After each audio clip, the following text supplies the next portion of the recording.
नमस्कार, मैं हूं आपके साथ मयंक। देखिए, इस वक्त एक बेहद अहम खबर आ रही है। इजरायल की तरफ से यह दावा किया गया है कि उन्होंने ईरान के सुप्रीम सिक्योरिटी काउंसिल के सचिव अली लारिजानी साहब पर हमला किया है और इजरायल के जो डिफेंस मिनिस्टर हैं उन्होंने उनकी मौत का भी दावा किया है। लेकिन ईरान से जो खबरें आ रही हैं उसके मुताबिक इजरायल का यह दावा पूरी तरह से गलत है, पूरी तरह से झूठा है। देखिए, जैसी ये खबर आई, इजरायल के जो डिफेंस मिनिस्टर है काट्स, उन्होंने इस तरह का दावा किया कि अली लारिजानी जो है उनके ऊपर बीती रात हमला किया गया और जिसमें उनकी मौत हो गई है। इस तरह का दावा इजरायल की तरफ से किया, डिफेंस मिनिस्टर काट्स की तरफ से किया गया। उनके इस दावे के कुछ ही देर बाद अली लारिजानी साहब के सोशल मीडिया हैंडल से एक पोस्ट हुआ। उस पोस्ट में लिखा गया, ईरान की नौसेना के वीर शहीदों के अंतिम संस्कार के अवसर पर उनकी स्मृति ईरानी राष्ट्र के हृदय में सदा के लिए बसी रहेगी और ये शहादत आने वाले वर्षों में सशस्त्र बलों की संरचना के भीतर ईरान की सेना की नींव को मजबूत करेगी। इस तरह उन्होंने नौसेना के जो अधिकारी या सैनिक शहीद हुए हैं उनको उन्होंने नमन किया और उनकी शहादत को लेकर एक पोस्ट डाला। तो सबसे पहला सबूत तो यही आ गया कि अली लारिजानी साहब की शहादत का जो दावा किया जा रहा था वो पूरी तरह से बेबुनियाद है, गलत है। जो ईरान से खबरें आ रही हैं, सोर्सेस ये बता रहे हैं कि देखिए, जिस तरह से पिछले 7 से 8 दिनों में बेंजामिन नेतन्याहू को लेकर सवाल उठाए जा रहे हैं। देखिए, बेंजामिन नेतन्याहू के 2 वीडियो सामने आ चुके हैं पिछले 3 दिनों के अंदर, लेकिन उन वीडियोस के भी एआई होने का दावा किया जा रहा है, क्योंकि ईरान की तरफ से ये बात कही गई कि शायद ईरान की जो स्ट्राइक्स हुई, मिसाइल स्ट्राइक्स, उसमें जो है एक बंकर में नेतन्याहू भी मौजूद थे और उनके उस बंकर के ऊपर मिसाइल गिरी है। इस तरह का दावा आईआरजीसी की तरफ से ईरान की तरफ से किया गया। उसके बाद से नेतन्याहू बड़े ही मिस्टीरियस तरीके से 7 दिन तक गायब थे। इस तरह की खबरें आई, दुनिया भर के जो बड़े जर्नलिस्ट हैं उन्होंने इस पर सवाल उठाए, पोस्ट किया।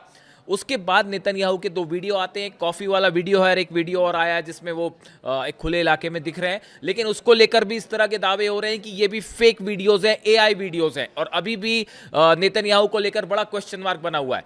कहा यह जा रहा है कि जिस तरह से नेतन्याहू को लेकर सस्पेंस बना हुआ है, उसी के जवाब में एक फेस सेविंग के रूप में इजरायल की तरफ से ये दावे हुए कि जो है वो अली लारिजानी साहब पर को निशाना बनाया गया है। फिलहाल इस खबर की कोई पुष्टि नहीं है। इस बात को लेकर अभी ईरान के रुख का इंतजार है, लेकिन फिलहाल बताया जा रहा है कि ये जो खबरें आई ये इजरायल की तरफ से जानबूझकर फैलाई गई। देखिए, इसके साथ एक और अहम बात ये है, आर्टिकल छपा है, मैंने पिछले वीडियो में भी उसका जिक्र किया था और फिर आपको बता रहा हूं। उस पोस्ट में ये दावा किया गया कि इस जंग के बाद से, जब से ये हमले हुए ईरान के ऊपर, अमेरिका और इजरायल के, उसके बाद से ईरान की सत्ता और मजबूत हुई है, ईरान की सेना और मजबूत हुई है। किसी एक व्यक्ति विशेष में जो है कि उसके रहने से या ना रहने से ईरान की हार और जीत तय नहीं होगी। अगर एक कमांडर की, एक लीडर की शहादत होगी तो उसके बदले दूसरा लीडर खड़ा हो जाएगा। और देखिए, जैसा ईरान कह रहा है कि अब ईरान का हर शख्स अली खामेनेई है, ये बात कही जा रही है। अगर एक किसी का असैसिनेशन, किसी कमांडर का, ईरान के मान लीजिए एयरफोर्स या सेना या नेवी के किसी अधिकारी का अगर कोई शहादत होती है, उन पर हमला होता है, तो उसके बाद ये पहले से तय कर दिया जा चुका है कि उस संस्था के अगले चीफ कौन होंगे। यानी ईरान की तरफ से ये स्थिति को निपटने के लिए एक बड़ा इंतजाम पहले से किया गया है, जिसमें इस बात से कोई विशेष फर्क नहीं पड़ता कि जो है उस पर्टिकुलर संस्था के चीफ मारे जा रहे हैं तो उससे ईरान हार जाएगा, ऐसी कोई बात नहीं है।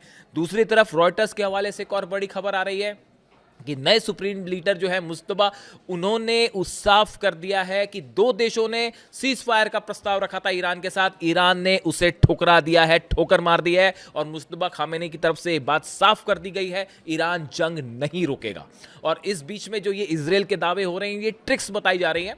फिलहाल जो खबरें हैं, देखिए, थोड़ा इंतजार तो करना होगा कि हकीकत क्या है सामने आने में, लेकिन फिलहाल ईरान की तरफ से जो स्टैंड है वो ये है, अली लारिजानी साहब पूरी तरह से सुरक्षित है और जल्द ही उनका बयान भी सामने आएगा। इससे जुड़ा जो भी अपडेट होगा आप तक पहुंचाऊंगा। Thank you so much.